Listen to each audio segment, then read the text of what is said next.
Good evening. Thank you all for coming this evening. For those of you that I haven't met, my name is Joanne Drake, and I am honored to be in my 30th year serving President and Mrs. Reagan, and I am the Chief Administrative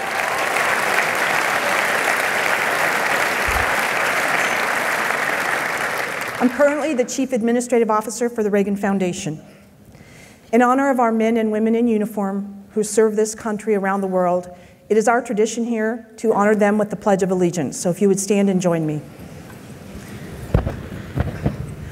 I pledge allegiance to the flag of the United States of America and to the republic for which it stands, one nation, under God, indivisible, with liberty and justice for all. Thank you. Please be seated. Before we hear from our distinguished guests, I would like to welcome a few of our other special guests this evening. Our former congressman and his wife, Elton and Janice Gallagly.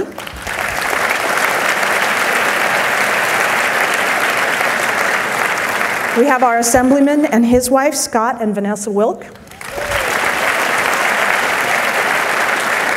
We are blessed this evening with a lot of wonderful officials from the County of Ventura, District Attorney Greg Totten,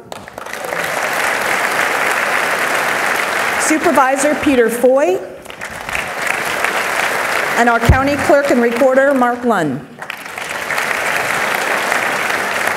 We also have Los Angeles County Supervisor Michael Antonovich here this evening. Council members and officials and former officials from the cities of Simi Valley, Ventura, and Thousand Oaks are here. We have a special treat this evening, the co-owner of the Pittsburgh Steelers, Mr. Larry Paul.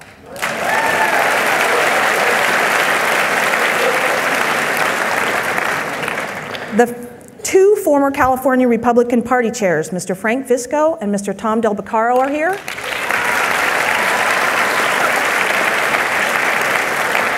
Mr. Steve Layton, who was appointed to the Interstate Oil and Gas Compact Commission by Texas Governors Richards, Bush, and Perry, and he is here with his wife, Anita. Mr. Rock Zierman, who is CEO of the California Independent Petroleum Association. And of course, the director of the Reagan Library, Mr. Duke Blackwood.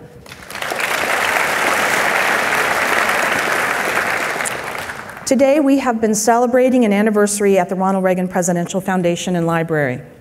50 years ago this evening, in the face of a raging Cold War, a growing dependence on welfare, and a failing national economy, television and then movie actor Ronald Reagan stood behind a large podium in front of a rather small audience in a television studio in Phoenix, Arizona. And he delivered a speech that was televised on behalf of Republican presidential candidate Barry Goldwater. That speech became known as A Time for Choosing. Overnight, it propelled a private citizen into an extraordinary political figure, taking him from the state capital of California to 2 terms as President of the United States. In his speech that night, Ronald Reagan discussed self-governance and the dangers of big government and big taxes. He discussed the importance of personal responsibility in politics and throughout society. He spoke of how you can love your country, but still distrust your government, and that reducing the size of government is not anti-humanitarian in its nature. And he emphasized all of these issues apply to all Americans, not just the ones on the right or the left. Now, I may be mistaken, but it seems to me that every one of those issues is as relevant tonight as it was 50 years ago.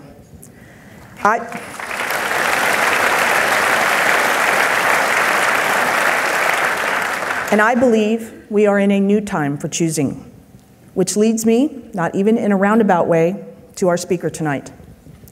We are honored to have Governor Rick Perry here for his 3rd appearance at the Reagan Library. His is a true American, pick-yourself-up-by-the-bootstrap story. He is a 5th-generation Texan, hailing from the plains of West Texas as a rancher and cotton farmer, from a family that was registered and voted Democrat. He will proudly tell you that he wore out more than one pair of shoes, or maybe it's boots since it's Texas, but he received valuable life lessons in communicating quickly, clearly, and with passion when he spent a few years as a door-to-door book salesman. He is a graduate of Texas A&M University and a veteran who served as a C-130 pilot in the United States Air Force.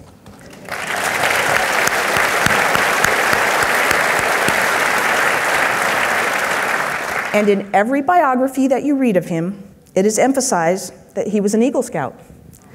And while many of us might find that a little bit amusing, that he still has it in his bio, I ask only that you sit back and think about what kind of perseverance it takes to achieve that rank. Rick Perry has served for more than 2 decades in elected office. He began his political career as a Democrat in 1984 in the Texas House of Representatives. In 1989, though, not unlike the man whose name is on this presidential library, he switched parties after realizing that the Big D designation didn't exactly fit his views on how cities and states and this country should be governed. Throughout his career, Governor Perry has made Texas and her people his focus. With a record that has created new jobs and opportunities, improved education, increased economic development throughout the state through a reform of the legal system as well as lower taxes. And of course, it's no secret that he's worked hard to secure the border. As a quick reminder, as Lieutenant Governor at the time, he assumed the role of governor on December 21st, the year 2000, when George W. Bush resigned to become President of the United States. And now Rick Perry holds the record as the first Texas governor ever to be elected to 3 4-year terms in his own right.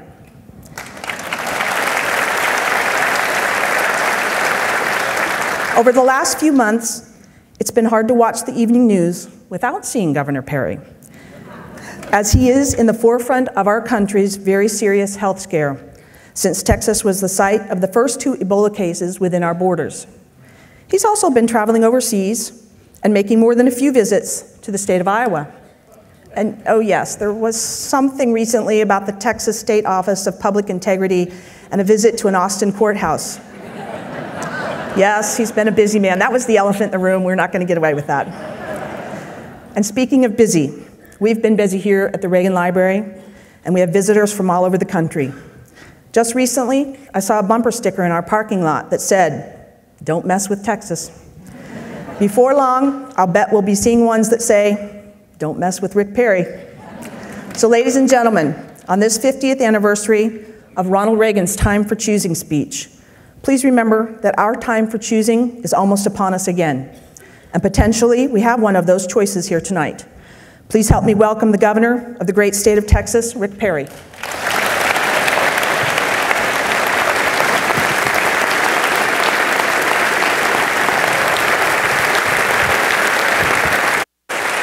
Well done. Thank you. I'm going to walk you down. Thank you.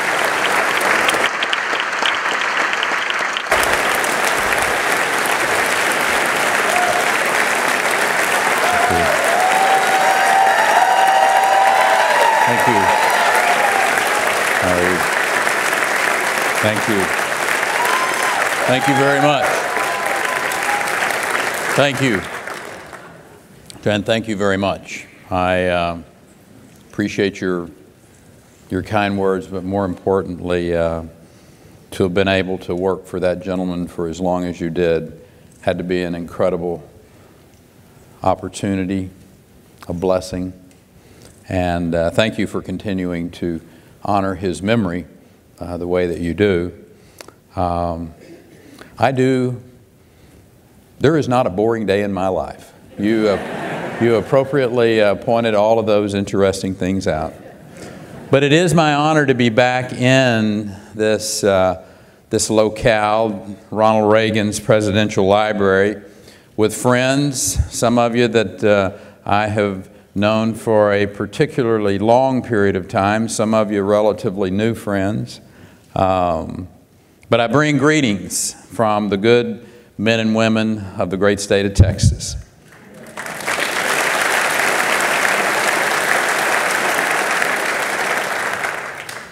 It's nice to visit California, even when I'm not recruiting businesses.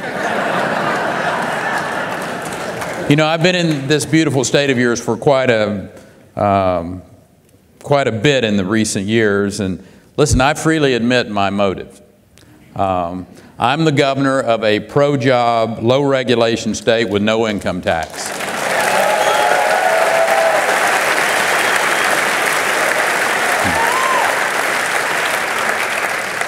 And I want people from California and California companies to know about it.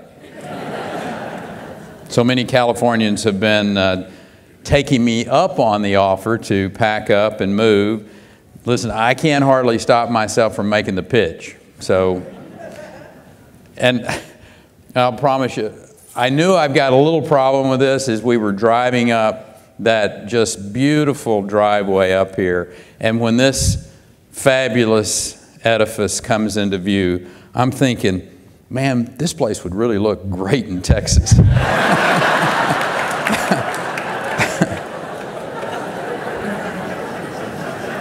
I know.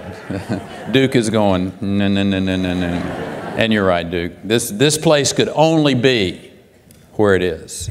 It could only be where it should be, the only place it could be. When you think of Ronald Reagan, you think of California.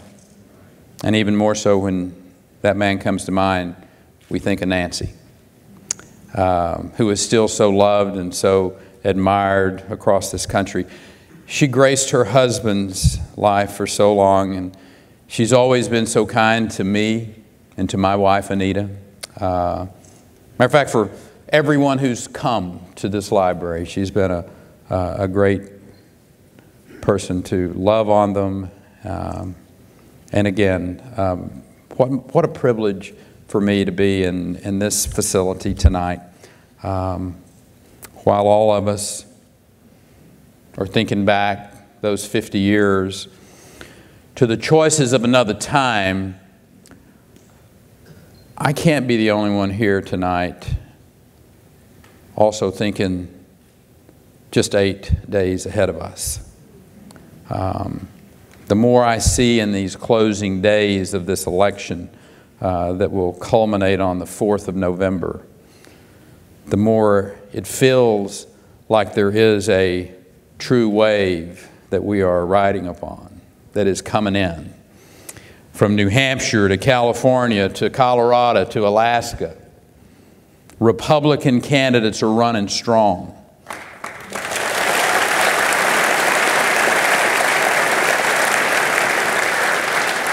And if they finish strong, and we have that Senate majority, then finally, this president is going to get a little taste of checks and balances.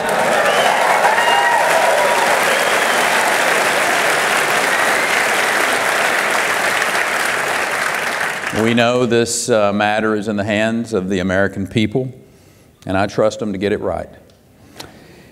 You know, the way events have transpired at home and abroad, this generation of Americans have arrived at our own time of choosing. Our nation has arrived at a crossroads. The choice we face is the well-known path of entrusting more power to government, or the road less traveled of entrusting that power with the people. We have faced these decisions before. 2008 was one of those times.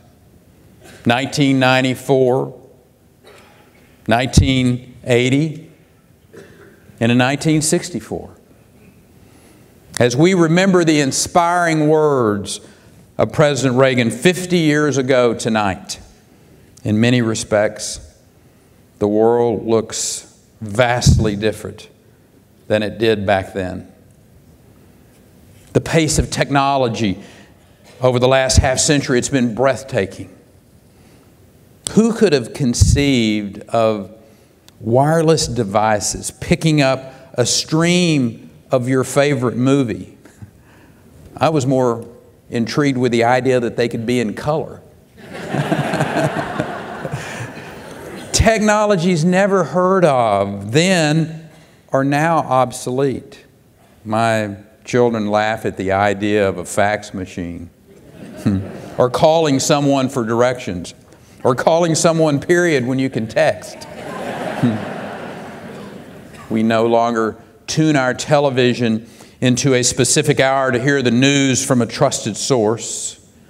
We are bombarded 24/7 on the cable, on the internet, with a blog, on Facebook, on Twitter. The march of progress is fast-paced, it is furious, it is inevitable. And yet, many of the political challenges we face seem eerily familiar.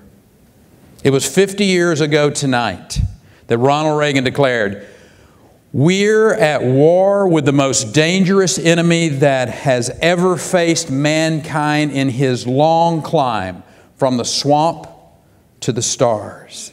And it has been said, if we lose that war, and in doing so lose the way of freedom of ours, history will record with the greatest astonishment that those who had the most to lose did the least to prevent its happening. The world has changed, but present events give us a glimpse of a previous era.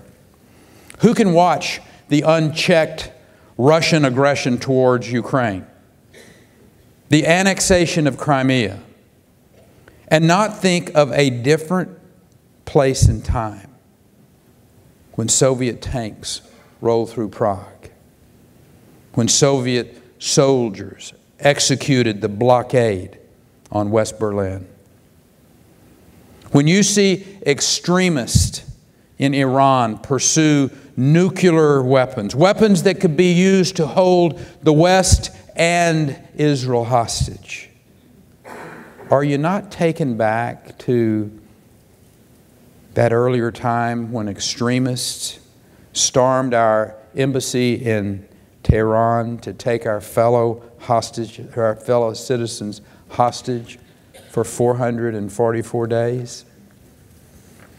When you see the military buildup of China, the depletion of our own military forces, with a reduction of spending of some 21% in the last 4 years, how can you not think of a previous era? Soon after the end of the war in Vietnam, and wonder if we are not once again inviting threats to our interest at home and overseas by allowing the hollowing out of our military. No, our enemy is no longer the Soviet Union. What we face today is not the march of communism and their godless ideology, but the spread of fanaticism cloaked in the name of religion, yet reflecting none of the values of the faith that they claim.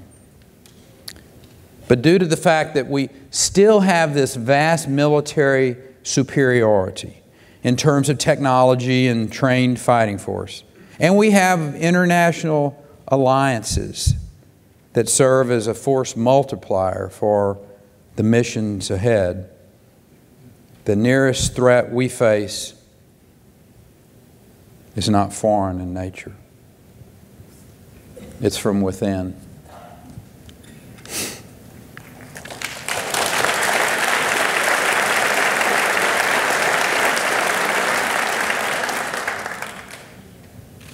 It's our own complacency. It's the view that events thousands of miles away are not our business, or the view of cultural relativism, that while acknowledging the symptomatic savagery of the enemy, some are quick to point to the shortcomings of Western democracies. I've heard the remark where people have said, well, they got bad guys over there. We got a few ourselves. What's the difference? The attitude I'm describing reflects a deep confusion, at a time when moral clarity is at a premium. And this confusion can weaken the confidence we need in our own values, the values of Western civilization. There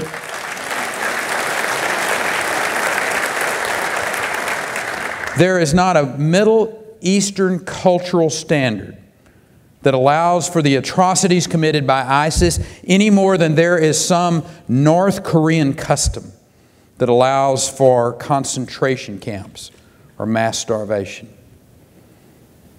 And when the radical Islamists or their apologists in the West claim to speak for any respectable culture or creed, we should not indulge that lie for one moment.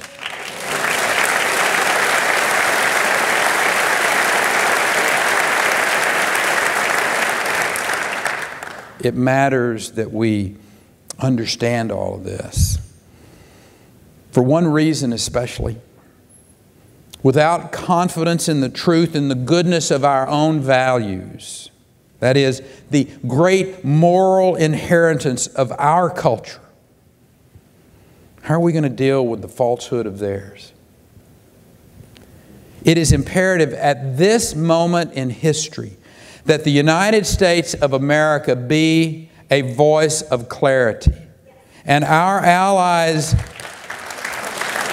we must be.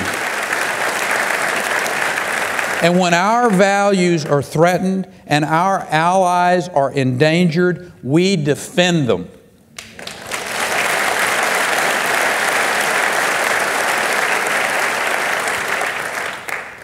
Otherwise, we risk becoming what the esteemed speaker I quoted a little earlier warned us about. When Ronald Reagan said, "Those who had the most to lose did the least to prevent it happening." There is an urgency in this matter because our record on this score is not all that impressive in recent years. We all remember that red line. We remember that red line that the dictator in Syria was warned never to cross. And then he did so with absolutely no consequences. Vladimir Putin disregarding the sovereignty of Ukraine, and the Chinese military buzzing our surveillance planes or intimidating China's neighbors. The regime in Iran drawing closer and closer to a nuclear weapon, and an army of jihadists tearing through Iraq, only months after the president finally quit saying that we had the terrorists on the run. And on that last front, it is worth pointing out that the rise of ISIS can be directly attributed to the neglect of the president.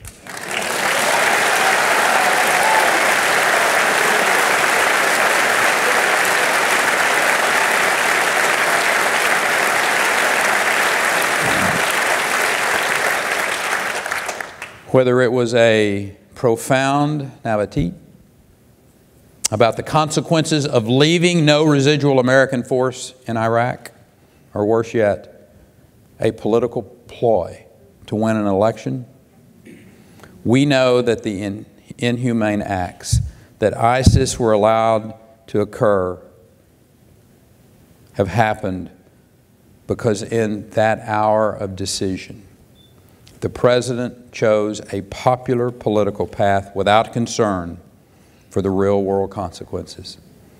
And as for Iran, I would note that less than a week ago, a senior advisor to the Iranian president called President Obama the weakest of presidents.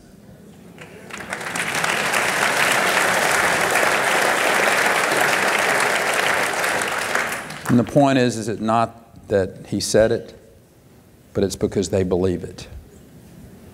When malignant forces believe America is weak, it invites all kinds of trouble that could otherwise be avoided. And the opposite has been proven true. The very same day that Ronald Reagan became our 40th president, Iranian terrorists released our hostages.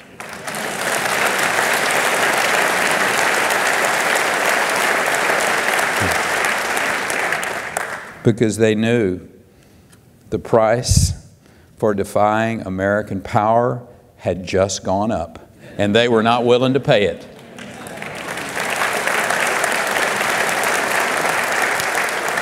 You know, I wish I could say that the similarities to previous eras were confined to the events overseas.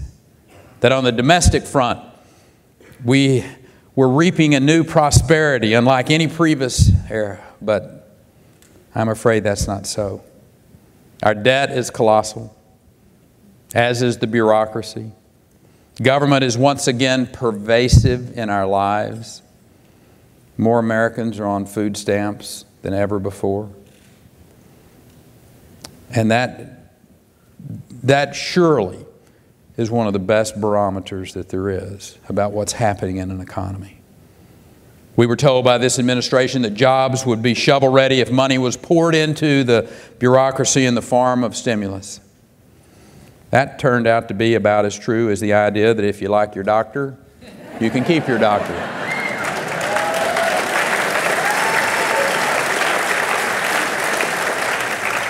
We have a so-called recovery that is weighted down by government, not aided by it. No area demonstrates this more than in the energy industry. When the people in charge of things now think of energy policy, they think of controls and restrictions and more studies and more delays and all the other timetables and barriers that bureaucracies are always dreaming up. 6 years of study on the Keystone Pipeline, and still nothing happens.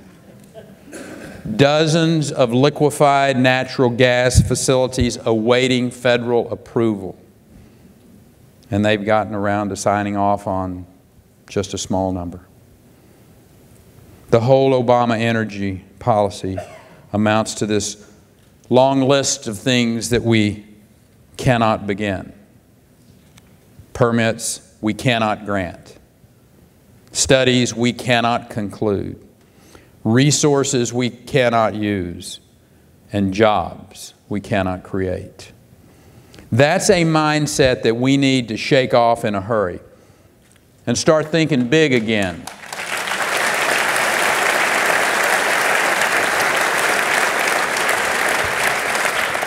Just like Ronald Reagan did after the energy crisis in the 1970s.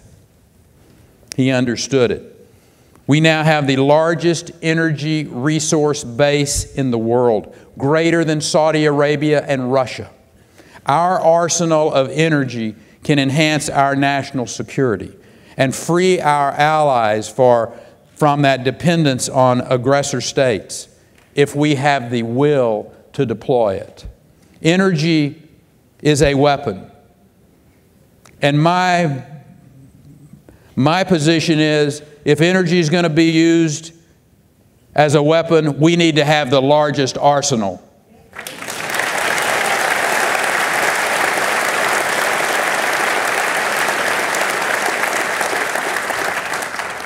But here, the current president dithers. He seems content to play small ball with a political base instead of hitting a home run for the American people. It's no wonder Americans are frustrated. We have entrusted immense power to government, and America has never had less faith in those institutions. The issue is not merely an adversarial agenda enacted by another party. This isn't just R versus D. It's far deeper than that. It's about basic competence. When veterans return from war, they should receive the best care that America has to offer.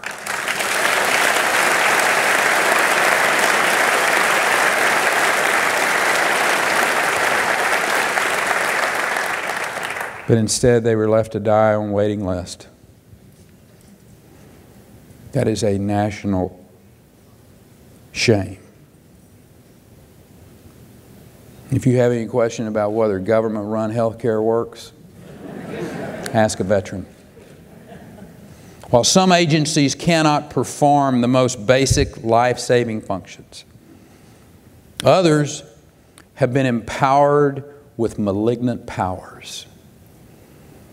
The political targeting of citizens by the IRS is a terrible stain on this administration.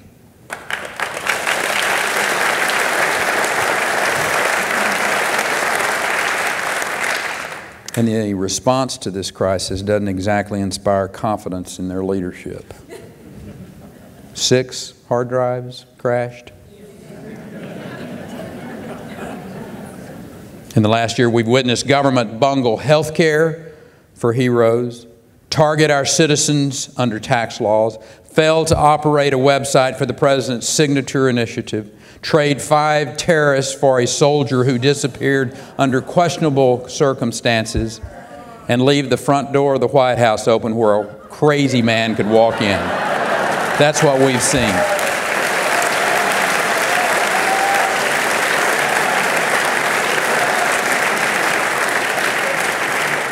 And you wonder why the American people have no faith in the federal government. If you ask me to name the #1 issue confronting America, I would not say it is our porous border. I would not say it's the weakest recovery since the Great Depression. I wouldn't even say it's all the challenges that are adding up overseas. The greatest problem of all is that in the face of all these troubles, so many serious challenges, we don't have the leadership to deal with it.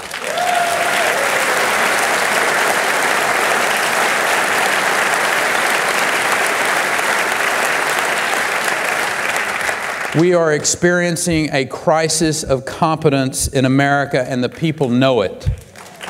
What is needed at this moment in time, is leadership that can usher in a new era of reform and renewal to restore trust in government.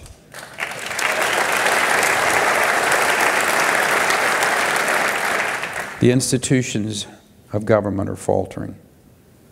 Americans have lost faith, and they see Washington engaged in the politics of sound bites when they should be seeking solutions. The president who decried the smallness of Washington, D.C., has become the absolute embodiment of it. We have indeed come to our own time of choosing, and the experience of these years has framed the question for us in the clearest of terms. Are we going to accept as inevitable in this country the constant expansion of federal power at the expense of individual liberty? Will we just learn to live with it, accepting as normal the willful neglect of our nation's duty at the border, the routine arrogance of the IRS and the EPA, the chronic incompetence of the VA, and all the rest?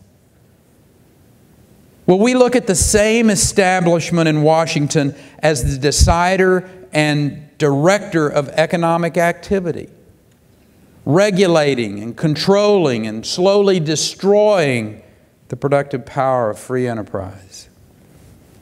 We've been through years of slow growth, static wages, of scarce jobs, expansion of entitlements, and a narrowing of possibilities for the working people of this country.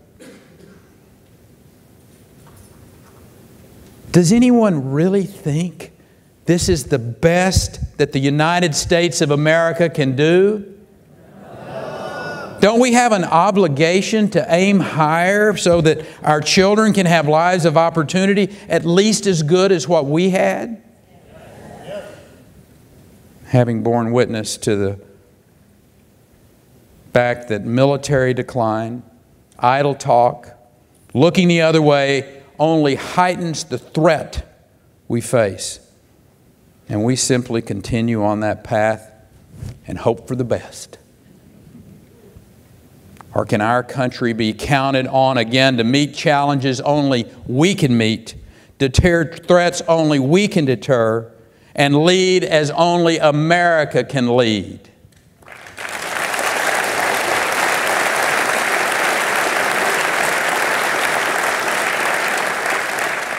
You know, thinking on the next 2 years, I doubt very much that after this season of disappointment, mediocrity, decline, a slow correction in course is what the voters are going to be looking for. I believe that come 2016, if the American people are given the choice, they will be ready for a clean break from the Obama agenda and anything like it.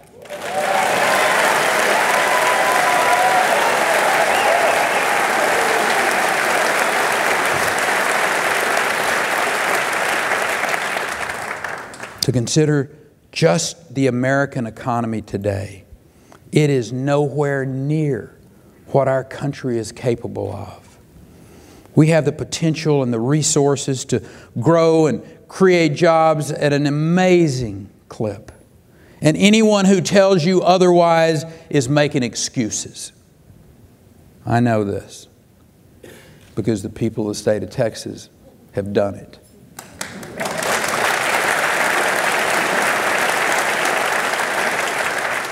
Instead of taking private enterprises for granted, as government so easily can do, in Texas, we respect private enterprise and the freedom that it needs.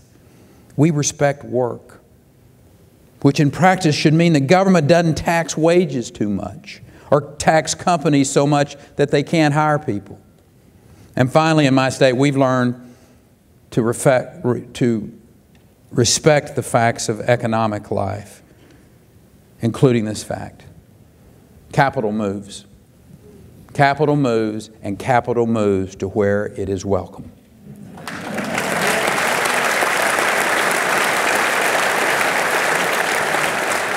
By limiting the size and the scope of government, we've created unlimited opportunity. And that helps explain why that since the year 2000, the year I was sworn in to start this 14-year period as governor, 1/3 of all the private sector jobs created in America during that period of time was in Texas.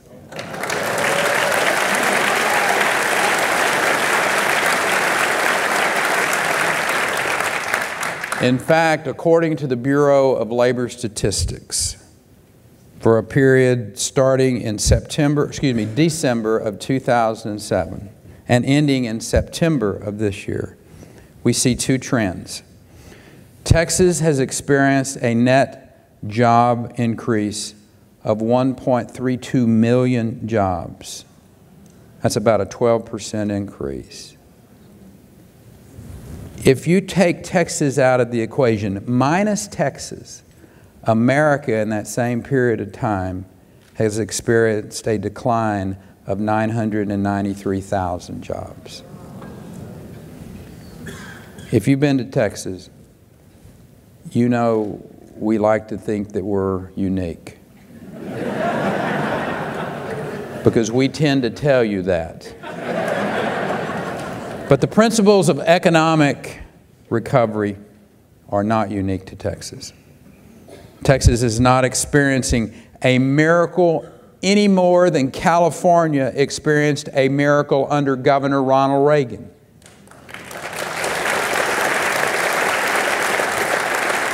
And the reason I say that is because miracles cannot be explained.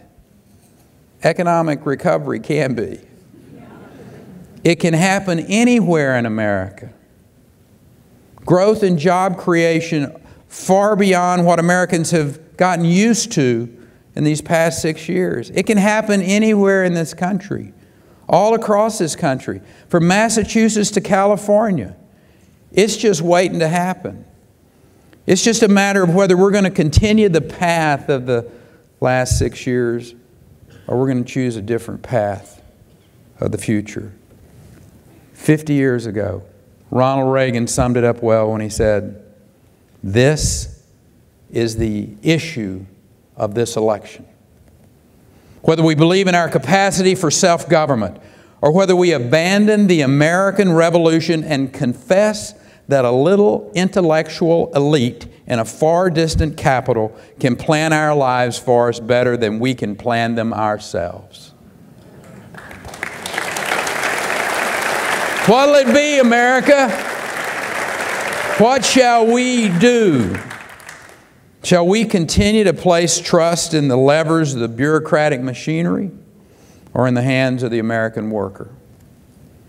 I've never believed that the goodness of America is rooted in its government. I've always thought it was rooted in our people.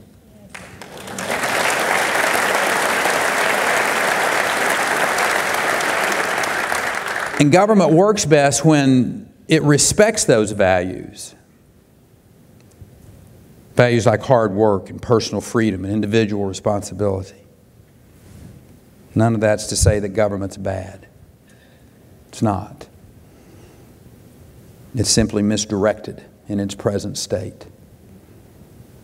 At most, it can only be a partner in prosperity.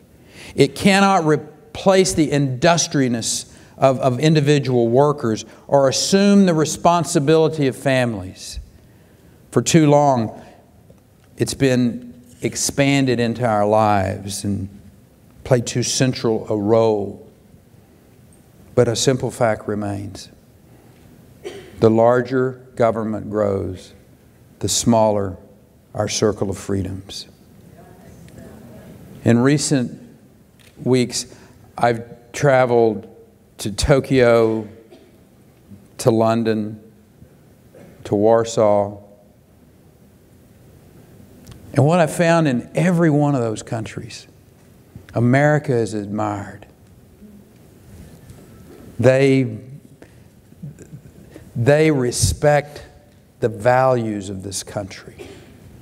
I met with those who once lived under the yoke of communism who are trying to emulate America. And they're going, "Governor, why are you seeking to emulate in America Western Europe?" They're confused. They also know a strong America with a vibrant economy is central to a safer world. I don't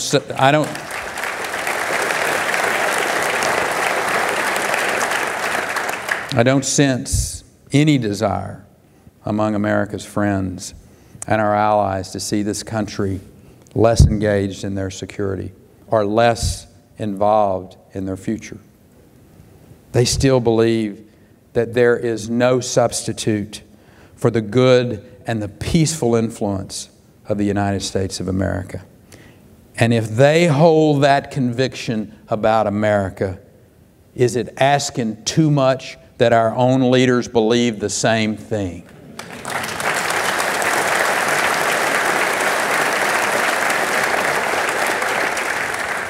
You know, if those questions are familiar and they're ring, it's because they're so fundamental. They are questions about our country, our national character, our duties, leaving us with choices like those that Ronald Reagan put to America 50 years ago tonight. For all his conviction and eloquence, it's worth recalling that the great majority of the people who voted in this country during that election cycle, 1 week after Reagan's speech, chose a different course. Barry Goldwater, so gallant in his own right, lost 44 states. And it wasn't until 16 years later that Ronald Reagan became president by winning 44 states.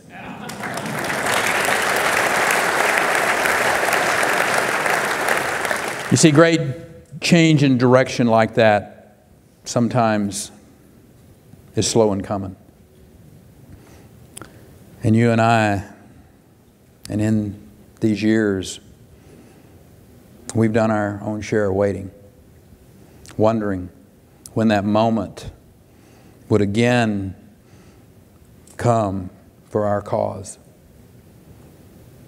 As that chance draws closer, let us be as clear as we can be about our purposes, and as confident in our principles, and as cheerful in the contest of ideas as Ronald Reagan was all through that journey that began that October night in 1964.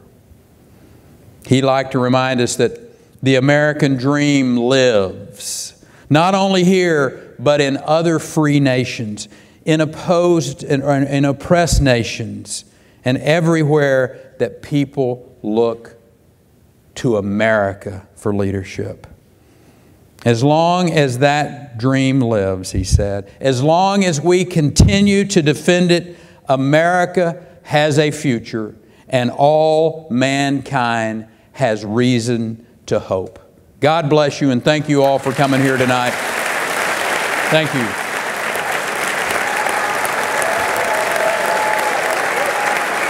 Thank you, Joanne. Thank you. Thank you. Thank you all for coming. Thank you.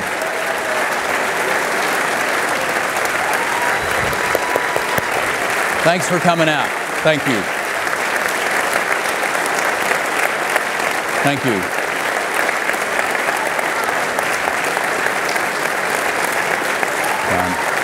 Thank you, Duke. Thank you, Governor. Thank you. Thank you. Thank you, Governor. The Governor has graciously agreed to answer a few questions, so why don't you all be seated? We have a few more minutes. I think that probably will give each one of us a little something to think about over dinner tonight. But before we do that, we have a couple of questions from our audience.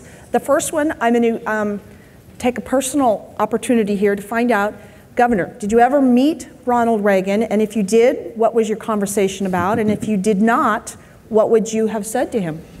You know, I'm in 1984, Ronald Reagan and the Republican Party came to Dallas for the National Convention. That was the year that I was first elected to the Texas legislature. And Dunman Perry and Chet Upham were my constituents.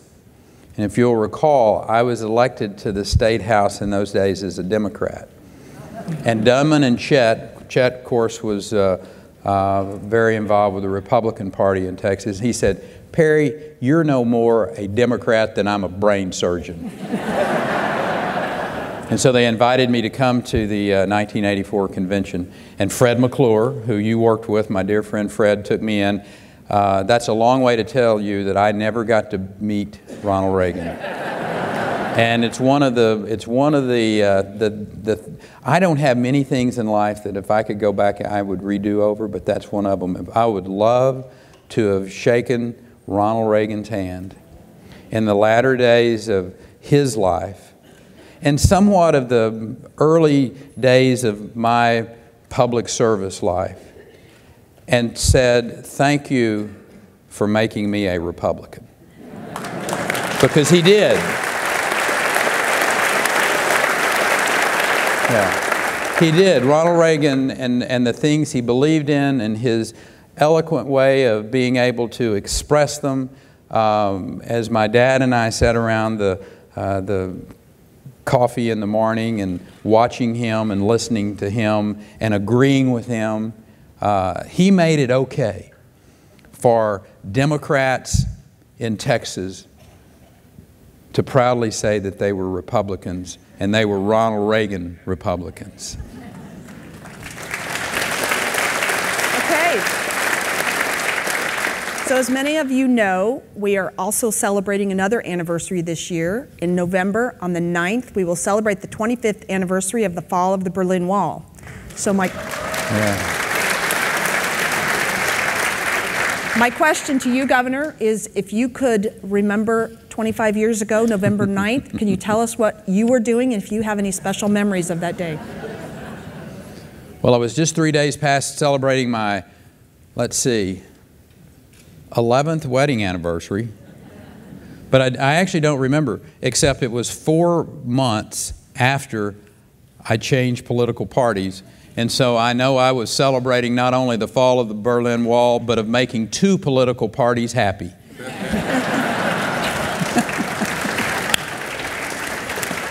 Okay, it came up in your speech. You are a veteran. What can we do to show our veterans that we're grateful for their service? Yeah, I think one of the great challenges of our generation. My dad was 19 years old in 1944 as he was flying out of East Anglia as a tail gunner on B-17s. He flew 35 missions, came home just to live in peace and farm, and he did that. They were at war for about a 4-year period of time. And some of you in this audience were engaged in that extraordinary battle for freedom. And you came home and you basically were well taken care of. Things like the GI Bill were passed, and taking care of our veterans. Our kids today have been at war for 10 years. This really small percentage of our population has been ground up, literally, for a decade. And for us not to give them every opportunity to succeed is a failure for all of us, but in particularly our government and the Veterans Administration. Now, what we can do as private citizens, make sure that every opportunity we have to hire a veteran, that we do that. Because I look at them, they're already trained in so many different fields. These are by and large very mature men and women. There are other ways that you can give of your treasure to appropriate organizations. Lone Survivor Foundation, Wounded Warrior Project. There's some really good ways to help them. You find that place you're passionate about. You are blessed in so many ways. And to share some of that blessing with young men and women who have sacrificed, in some cases, everything they have. For us to do otherwise will haunt you for the rest of your life.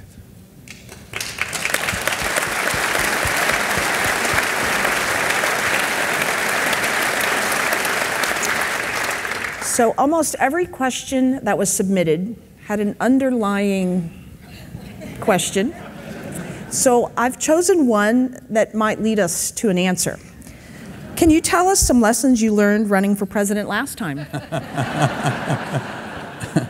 How much time we got? Probably not enough.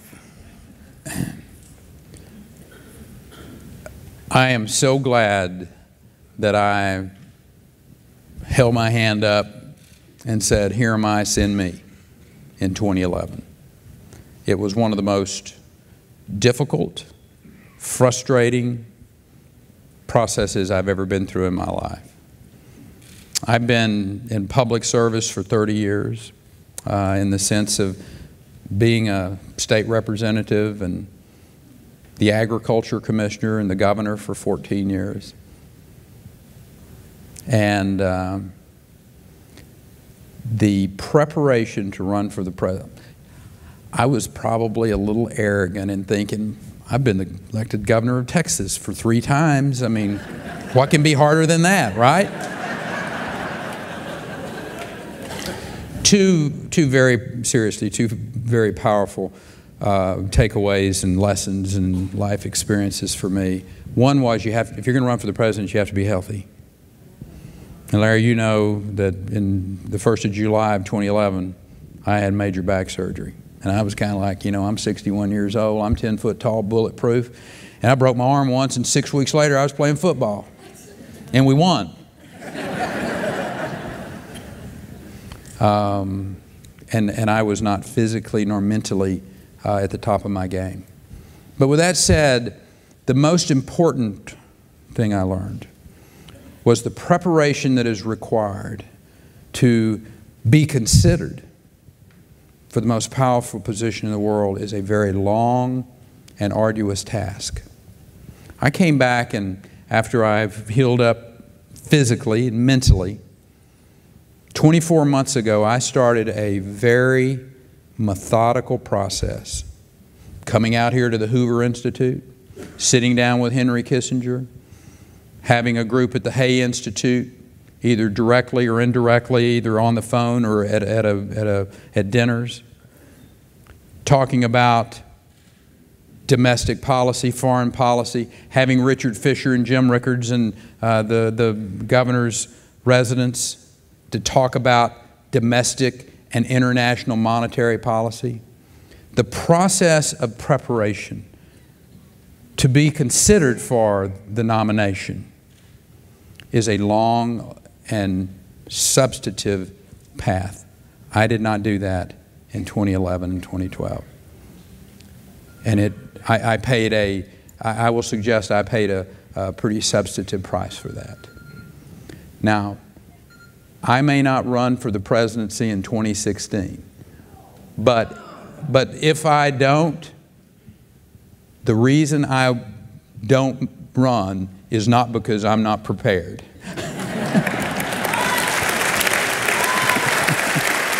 I will be prepared.